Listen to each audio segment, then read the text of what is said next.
Hey guys, today I'm going to be copying a film YouTuber that I watch, and I'm going to be starting, alongside with the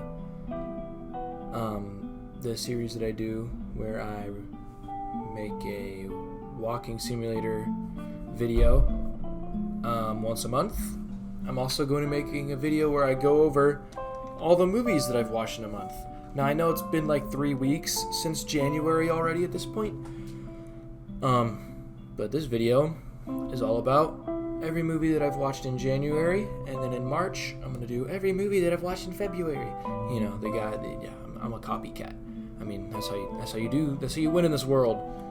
Anyways, let's get started. Alright, the first movie that I watched this month was Nosferatu. I watched it in theaters on January 10th, and I didn't like this movie as much as a lot of other people did. I loved the cinematography. That's obviously what everyone says is the best part, and I can't help but agree. It was amazing. It was a beautiful looking movie. The acting was great, but there was just something about it where it didn't click that much with me as I know it clicked with everyone else, or like all the other film people who watched this movie.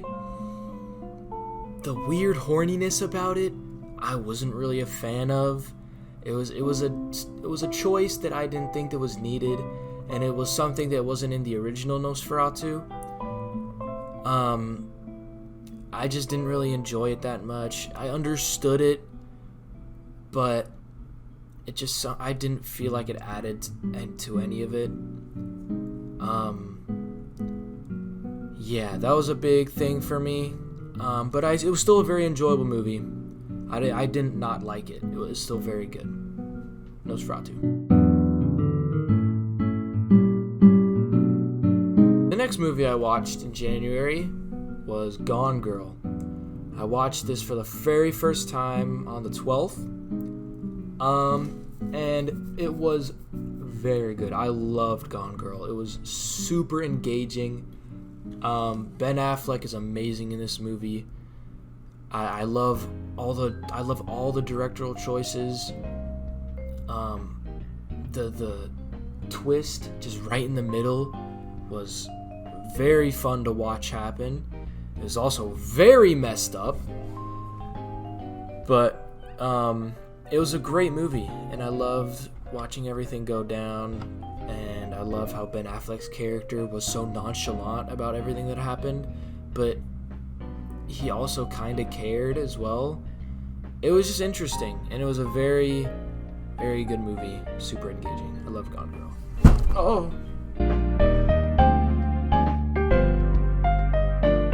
And then on January 18th, I rewatched Babylon. One of my favorite movies of all time. I will never let this down. I love Babylon. I think Babylon is the perfect homage to how cinema started, how people were affected from going to silent films into color and into sound and film, and it's just super. It's 3 hours and like 20 minutes, I think, but it's super engaging in my opinion. Throughout the whole movie, stacked cast: Margot Robbie, Brad Pitt, Spider-Man, and every one of them did amazing. My opinion, it's Margot Robbie's best performance. I have not watched I, Tonya yet. I know that's really good too, but so far, Babylon is my favorite Margot Robbie performance, and the cinematography is amazing. How the movie is ran is really good. The pacing, that's what I meant to say. The pacing is beautifully done, especially in like the separate scenes. It's so engaging and paced really well, and there's just nothing that I can complain about this movie, and the ending is beautiful. There's so many beautiful scenes that just show how magical it was to be in this era of cinema and to see the growth of everything. Such a great movie. And then on January 20th, I watched John Wick. My first time going through the John Wick movies. I've started to go through all of them. The first one was good. I enjoyed the first one. I feel like there's not much to say going through the John Wick movies. They're very good action. I didn't feel like there was a lot that was going for the first one compared to the second and third one. I haven't watched the fourth one yet, but I'll get to it. I just feel like the first one focused on like only the revenge arc of John Wick, which was really good, and the action was amazing, but that's kind of all it was. There's no good acting performances in this movie. It's just a really good action. So, yeah. And then, for film class, on January 21st, I watched A Trip to the Moon. This movie was created 120 years ago. There's not much to say about it. It's very, very impressive for 120 years ago for a set like this, and backgrounds and costume design. But there's not much else to say about the movie. I'm gonna be honest.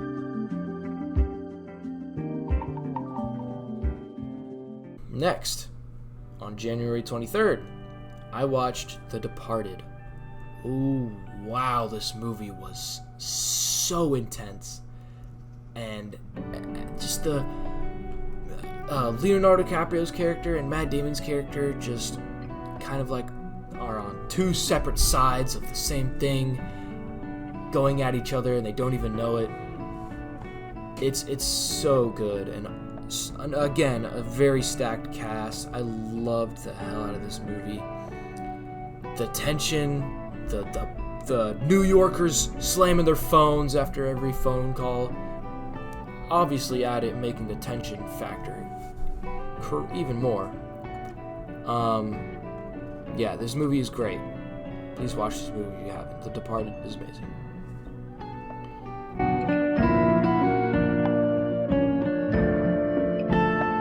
And then, again, for my film class, I watched a movie called Entr'acte. Again, 100-year-old movie. It was, whatever.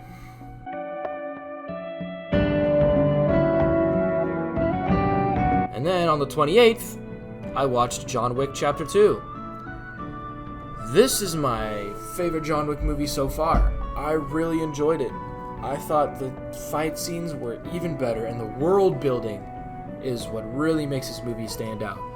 The world building in John Wick Chapter 2 was super cool. You got to see just how many people are actually in this like hitman crime syndicate, and how that's just how this world is. There's so many people just working for killing for working, whatever. There's so many good fight scenes in this movie. John Wick actually used the pencil in this film that, he was rumored to use in the first one. That was super cool, and the ending to this movie is just so sick and a great setup for the third one. So yeah, this is my favorite John Wick so far. Haven't watched fourth yet, like I said, so we'll see how that goes.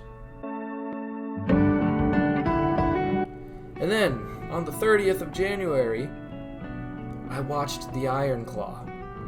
Oh boy. This was a huge tearjerker for me. I cried twice during this movie, I think.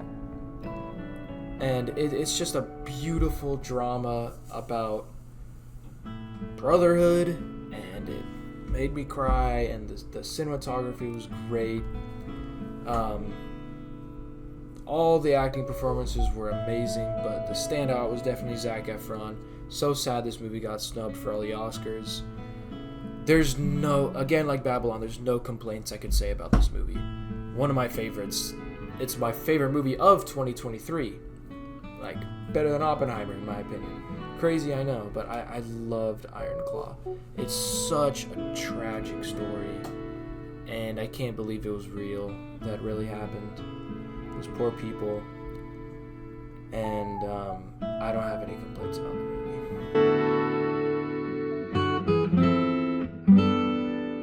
Next, yet again for my film class, I watched A Man with a Movie Camera. This one was actually interesting. It was kind of like a documentary about a guy with a film camera recording random stuff and playing with editing, and he was playing with really fast clips. It was very impressive for almost 100 years ago now. So I really enjoyed watching that movie.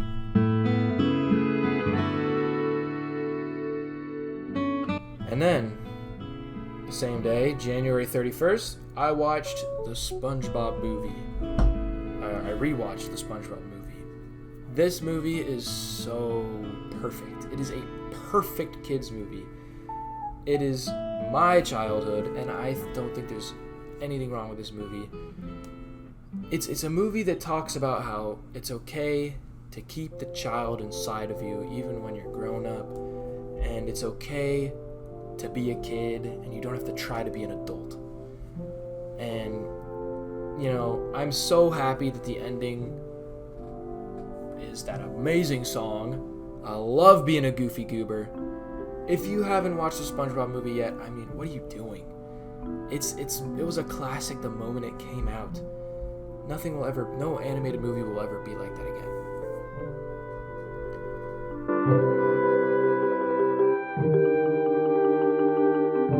Speaking of really good animated movies, I also watched The Little Prince on the same day as well. This was a super cute movie, also about childhood, and the animation was really cool. I really enjoyed the animation. There was a huge differential between an animation between what we saw that was real and what we were seeing that was fake in this world. And I just think this movie shows how amazing children's imagination can be, and it just made me wish that I had a little bit of that left. And sometimes I think I do, sometimes I think it comes back to me every once in a while, but obviously as you grow up, so does your mind, and so does your responsibilities. Anyways, those are the movies that I watched in January.